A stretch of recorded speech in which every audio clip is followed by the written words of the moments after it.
አባት ሄይ ሰላም ነው እንዴት ነህ ሰላም ነው እንዴት ነው እዚህ አካባቢ ነህ እንዴ እዚህ ነኝ እዚህ አካባቢ ነህ የምከራይ ቤት ይገኛል እንደዚህ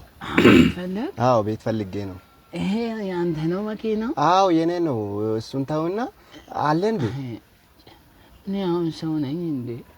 ይሄ ገዝቴ ነው መኪናው አዎ ገዝቼ ነው የምከራይ ቤት እኮ ነው ጠየቅኩ ስለ መኪና ነው እንዴ አንተ በቃ እኔ ራሴን ባጠፋ ነው የሚሻለው ማለት ሰው አንተ በዚህ እኔ ታናሽ እኮ ነህ በዚህ መኪና አለ እስከ ስንት ነው የምትከፍለው ቤት ብታገኝ አዎ አሪፍ ቤት ከሆነ እስከ 20000 ለአንድ ወር አዎ እስከ 20000 ወይ እስከ 30 ችግር የለውም ምን ነው ምን ሆነ ነው እኔ በወር እኮ 5000 ማላገኝ ተው ሰው እየኖረ ነው ኧረ በእናትህ አታልቅስ ካለ ንገረኝ ነው በቃ ተው አላቅም እኔ ልታበል ሂድ እባክህ ምን አይነት ሰው ነው